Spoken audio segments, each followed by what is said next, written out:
അങ്ങനെ ദേ നട്ടുച്ച സമയമായതുകൊണ്ട് വൈഫിനെയും മക്കളെയും റൂമിലാക്കി ഞാനും നദീറും ഒന്ന് ദ്വീപ് കാണാൻ ഇറങ്ങി. ദേ ഒരു ഇന്നോവ കണ്ടിട്ടോ അവിടെ. അങ്ങനെ ദേ ഞങ്ങൾ നേരെ പോകുന്നത് എയർപോർട്ടിലേക്കാണ്. ഇവിടെയുള്ള തെങ്ങിൻ്റെ അടിഭാഗമൊക്കെ നിങ്ങൾ ശ്രദ്ധിച്ചോ, ഒരു പ്രത്യേക തരം പെയിൻ്റ് അടിച്ചതായിട്ട് കാണാൻ പറ്റിയിട്ടുണ്ട്. അത് അന്വേഷിച്ച സമയത്ത് ഇവിടെയുള്ള സൗന്ദര്യവൽക്കരണത്തിൻ്റെ ഭാഗമായിട്ടാണ് ഇങ്ങനെ ചെയ്യുന്നതെന്നാണ് അറിയാൻ പറ്റിയത്. ഇത് കേരളത്തിലുള്ള ഓരോരുത്തരും ഇവിടെ വന്ന് ഈ ലക്ഷദ്വീപ് ഒന്ന് കാണണമെന്ന് നമ്മൾ ഉറപ്പിച്ച് പറയുകയാണ്. കാരണം എന്താണെന്ന് വെച്ച് കഴിഞ്ഞാൽ ഇവർ സംസാരിക്കുന്ന ഭാഷ നമുക്ക് മനസ്സിലാവുന്നില്ലെങ്കിലും ഇവർക്ക് മലയാളം അറിയാം. ഈ മലയാളം സംസാരിക്കുന്ന ഇങ്ങനൊരു നാട് നമ്മൾ കേരളക്കാർ നിർബന്ധമായിട്ടും കണ്ടിരിക്കേണ്ടതാണ്. നിങ്ങളൊന്ന് നോക്കിയേ ഈ ഒരു ഭംഗി, രണ്ട് ഭാഗത്തും കടൽ. നമ്മളൊക്കെ ഇത്രയും കാലം ഒരു സൈഡിൽ മാത്രമാണ് കടൽ കണ്ടത്. ഇത് കണ്ടോ, രണ്ട് ഭാഗത്തും കടൽ.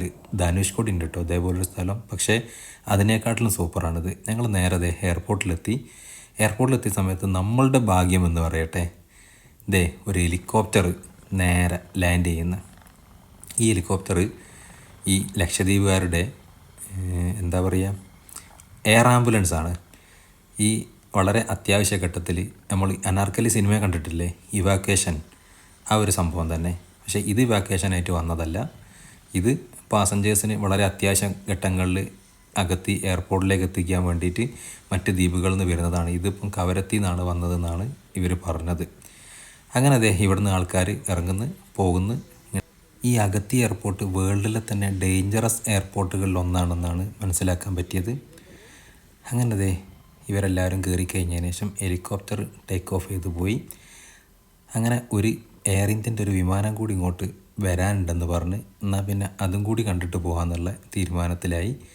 അങ്ങനെ കുറച്ച് സമയം അവിടെ വെയിറ്റ് ചെയ്തപ്പോഴേക്കും എന്തായി, എയർ ഇന്ത്യൻ്റെ ഒരു ഫ്ലൈറ്റ് വന്ന് ലാൻഡ് ചെയ്യുന്ന വീഡിയോ അങ്ങ് ദൂരമാണ് കിട്ടിയതെങ്കിലും നമ്മൾ ഫ്ലൈറ്റ് തിരിച്ചു വരുന്നവരെ വെയിറ്റ് ചെയ്ത്.